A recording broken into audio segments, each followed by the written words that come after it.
I'm Russell, and this is The Science of Self, brought to you by Newton Media Group and Peter Hollins.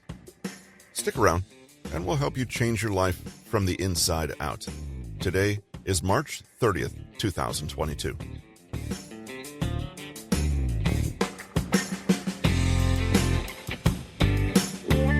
What's your favorite part of the day? To some, it's that first sip of coffee. To some, it might be that first crack of the Coke can opening up. For me, many days, it's bedtime, which is appropriate because to have more energy, as we're learning from Peter Hollins' book, you have to have appropriate sleep. Today, we're going to look at sleep, circadian rhythms, and ultradian rhythms. Thanks for being here today. Here's today's episode.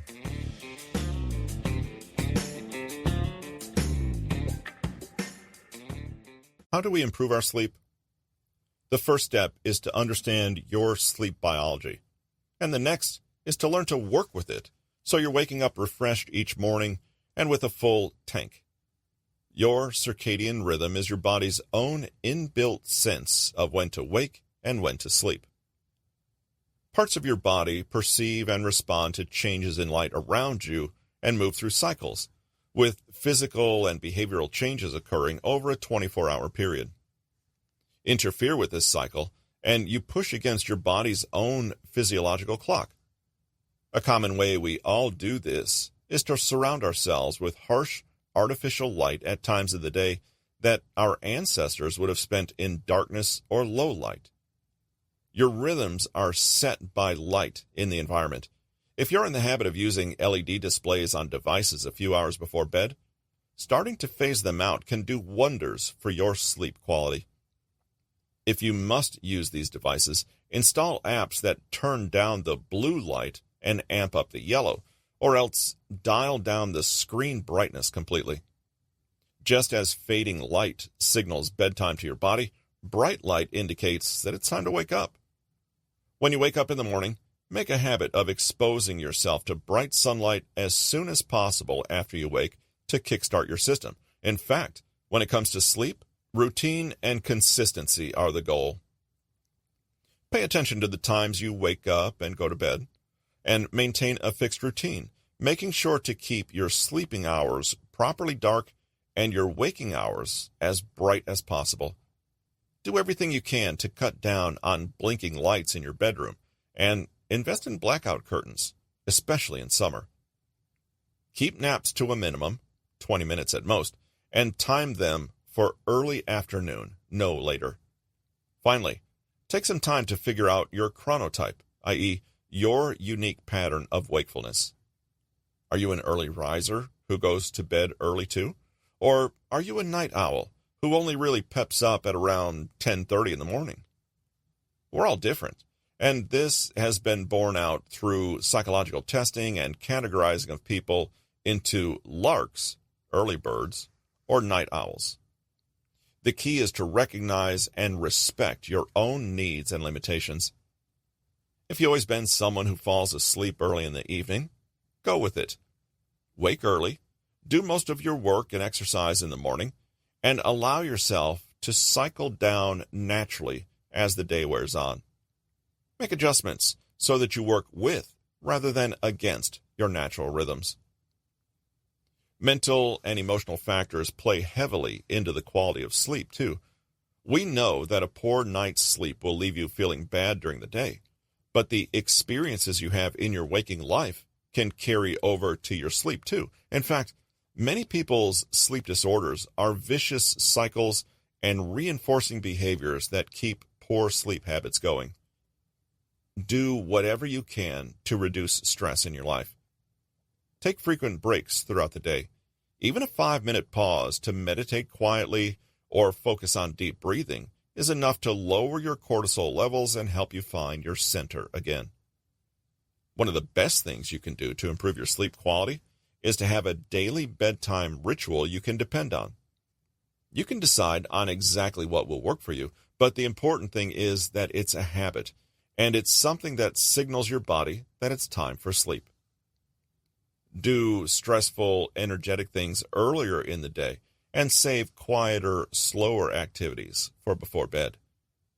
Avoid excess stimulation, like exercise, stressful work, emotional arguments, or upsetting TV in the evening, and do things that calm you down.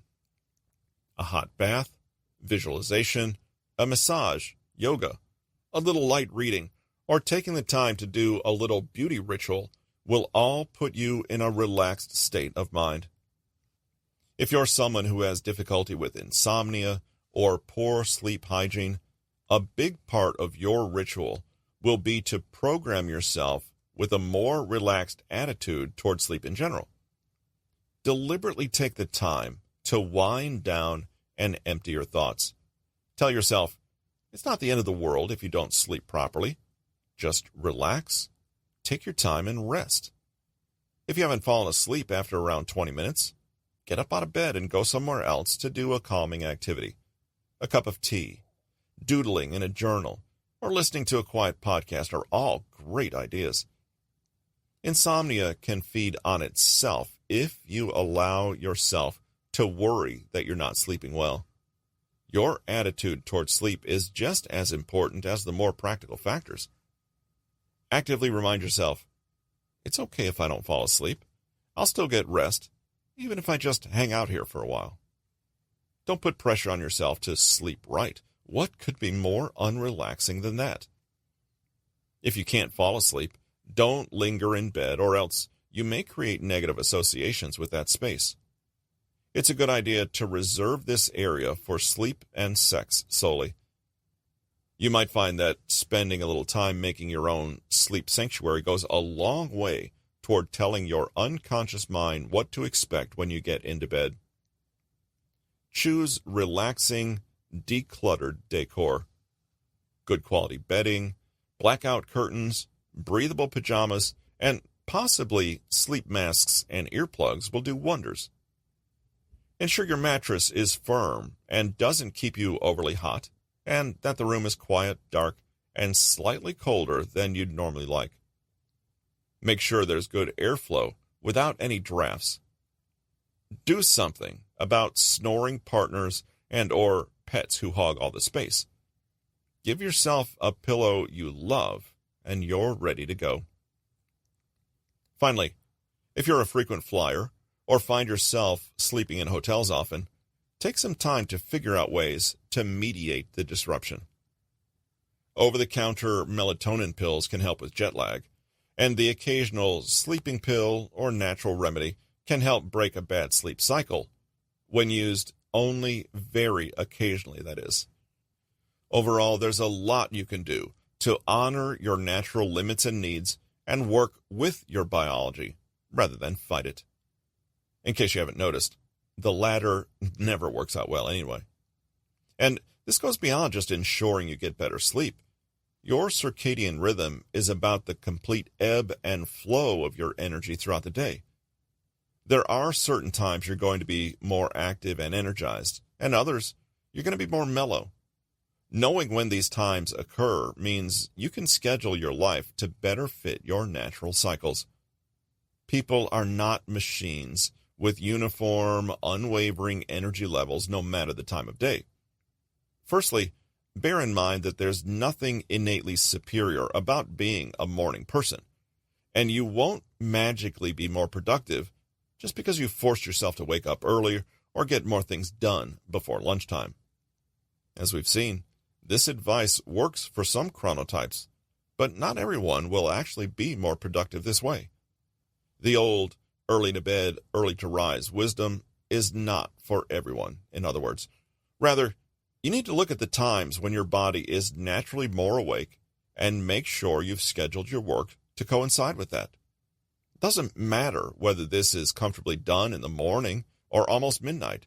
If it fits your chronotype and energy levels, it works.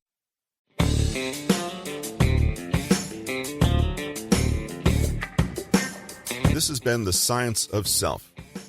I'm Russell, founder of Newton Media Group, producer of The Science of Self.